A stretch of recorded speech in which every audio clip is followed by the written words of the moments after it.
L'enfant de Bondy est-il devenu le poison de ses propres rêves? Dans le football, il y a deux types de génies.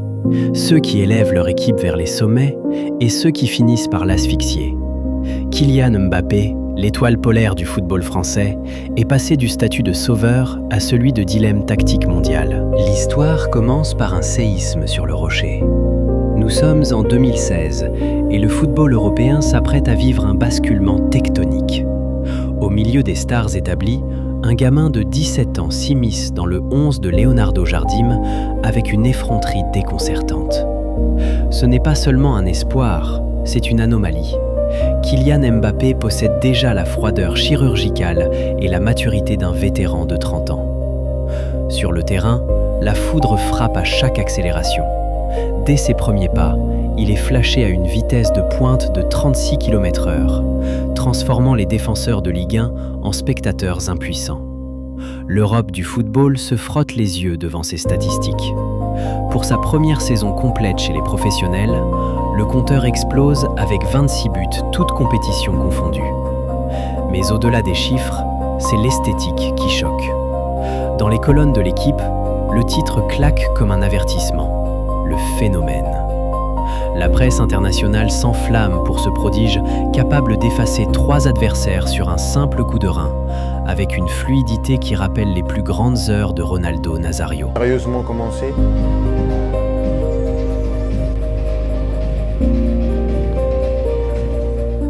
Le club des premiers souvenirs, des premières satisfactions, des premiers titres, des premières émotions et l'éternelle reconnaissance d'un club qui m'a permis de côtoyer le haut niveau très tôt. Donc c'est que des bons souvenirs. À 14 ans, c'est pas moi qui choisis, c'est plus mes parents, mais c'était pour moi la meilleure décision maintenant que je connais bien le monde du foot. Pour un jeune comme moi qui était déjà à l'époque médiatisé, Monaco, ça cochait toutes les cases. C'était l'élite du football français. C'était la possibilité aussi d'être tranquille. L'objectif, c'était pas de devenir une star à 14 ans, c'était de grandir en tant que joueur. Ce Kylian-là est totalement au service du collectif. Il sprinte pour ouvrir des brèches, il centre avec précision et il forme avec Radamel Falcao un duo fusionnel où l'ego n'a pas sa place.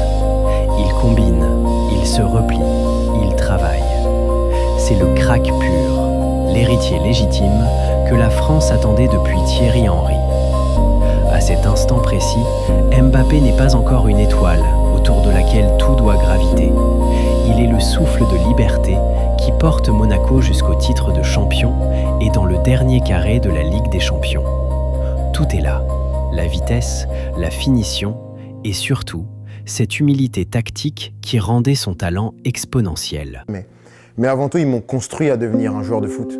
Parce qu'un joueur de foot, c'est pas seulement jouer, c'est pas seulement marquer des buts, c'est avant tout être un homme. Et je pense que j'ai été construit à la formation, même à mon passage chez les pros.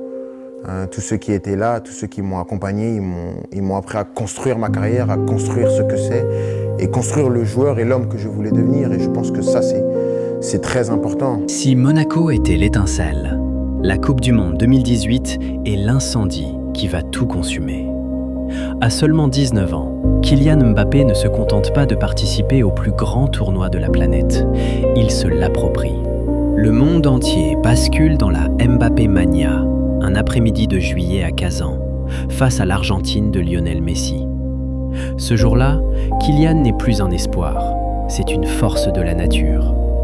Sa chevauchée de 60 mètres, flashée à une vitesse supersonique, laisse la défense argentine pétrifiée, comme si elle affrontait un joueur d'une autre époque. Avec un doublé historique ce jour-là, puis un but clinquant en finale face à la Croatie, il devient le plus jeune joueur depuis Pelé à marquer lors du dernier acte d'un mondial. Les statistiques sont vertigineuses, l'impact visuel est total.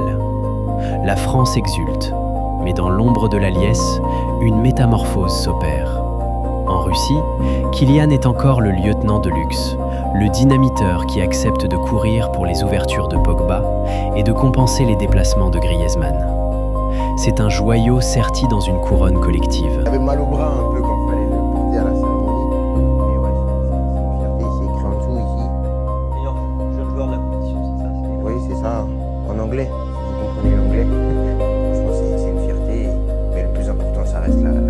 Pourtant, c'est précisément à cet instant que le destin bascule. En rentrant de Moscou avec l'or autour du cou, Kylian Mbappé ne revient pas simplement comme un champion, mais comme une icône mondiale, intouchable. On sent alors qu'il s'est assis, peut-être un peu trop tôt, sur un fauteuil de souverain dont il n'avait pas encore totalement gagné toutes les prérogatives tactiques. L'enfant prodige commence à croire que les étoiles ne doivent plus seulement briller avec lui, mais tourner autour de lui. L'humilité du soldat monégasque s'efface peu à peu derrière l'assurance d'un monarque. Le moi prend le pas sur le nous, et l'idée germe que le génie individuel peut, à lui seul, dicter les lois d'un vestiaire. L'illusion du trône est en place. Désormais, le football ne sera plus un jeu d'équipe, mais le théâtre d'une quête personnelle de légende. Vous embêtez un peu cette équipe niçoise cette saison? Vous pensez? Moi je pense pas. C'est mon avis. Ok. Le retour à Paris n'est plus celui d'un enfant du pays, mais celui d'un monarque en exil volontaire. Au Parc des Princes, le décor change. Le collectif huilé de Monaco n'est plus qu'un lointain souvenir. Désormais, toutes les étoiles du système solaire parisien doivent graviter autour de l'enfant prodige. Mais c'est ici que la fracture s'installe. Comme ça tue l'adversaire. Au final, on leur avait mis quoi? 6, 7? 7-1. Ouais. Ah, ils ont eu du mal là, ouais. Intraitable. Sur le rectangle vert, le divorce avec l'effort est consommé. Kylian ne fait plus les replis défensifs nécessaires. Il marche, il attend, il observe. Certes, il empile les buts, ses statistiques restent stratosphériques. Mais le prix à payer est l'asphyxie du collectif. Mbappé ne joue plus avec Paris. Il veut que Paris joue pour lui. Il devient ce pivot capricieux qui dicte le tempo, refusant l'ombre pour n'exister que dans la lumière crue des projecteurs. De pas forcément viser la zone de façon précise en fait. Où je suis, à l'entrée de la surface comme ça, avec un gardien avancé, ou que je la mette si elle part bien du coup du pied. Le cadre quoi. Ouais, il va pas la chercher. Puis vient l'épisode du contrat, celui qui transforme le footballeur en chef d'État. En 2022, le Qatar panique à l'idée de perdre son joyau et sort l'artillerie lourde. Ce n'est plus une prolongation, c'est une reddition de l'institution. On lui offre un salaire mirobolant, une prime à la signature qui dépasse l'entendement, et surtout, des clauses de gouvernance inédites. Kiki de Bondy est devenu Mobutu.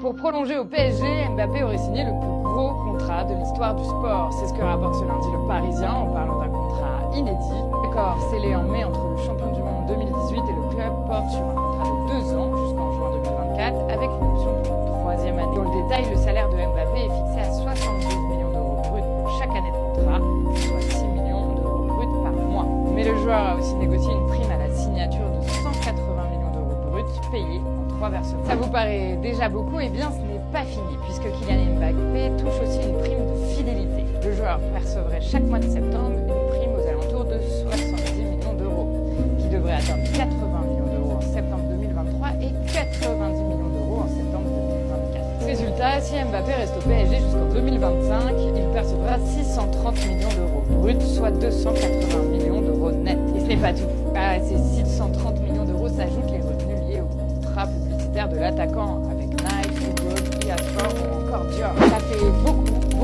beaucoup d'argent. Dans les couloirs du club, son influence est totale. Lorsqu'il parle, le silence se fait, des bureaux de la direction jusqu'aux ors de l'Élysée.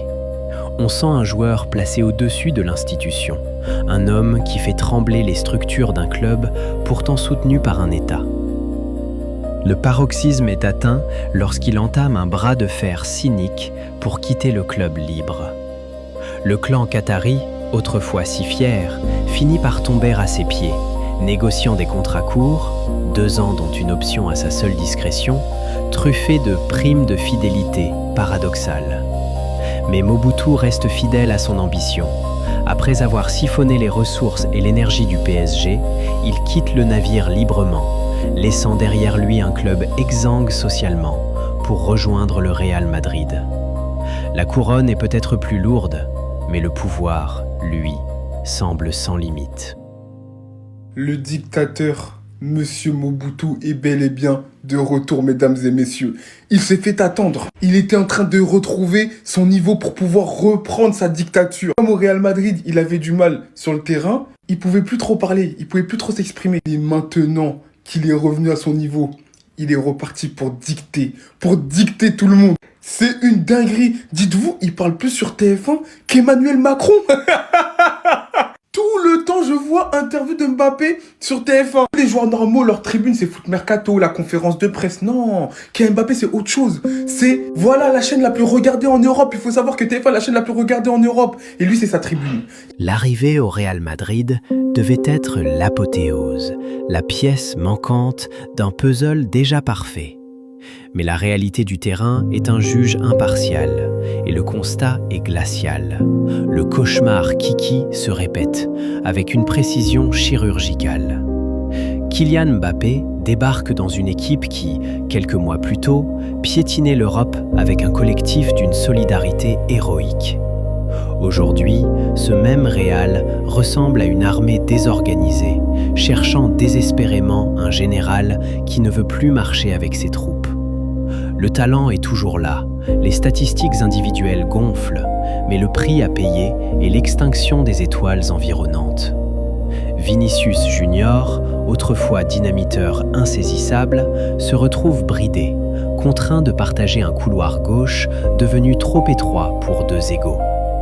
Jude Bellingham, le poumon et l'âme du Madrid de 2024, est forcé de se sacrifier dans des tâches obscures pour compenser l'absence totale de pressing de Mbappé. Quant à Rodrigo, il est devenu l'ombre d'un joueur, une variable d'ajustement dans un système qui ne cherche plus la victoire collective, mais le but de sa star. C'est le chaos total. Sur le terrain, on ne sait plus qui fait quoi. Le bloc équipe, autrefois si compact, se fissure car un homme refuse de courir quand il n'a pas le ballon. Les coachs se succèdent sur le banc, tentent des schémas, déplacent les pions, mais la situation reste la même. Le grain de sable dans l'engrenage, c'est lui.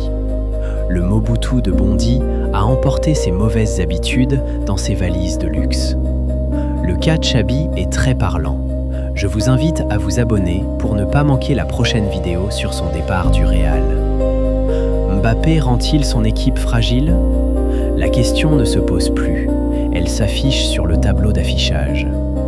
En voulant devenir le centre du monde, Kylian Mbappé a oublié que le football est un sport de 11 joueurs. À Paris, il a fait prier une institution. À Madrid, il est en train d'éteindre une légende.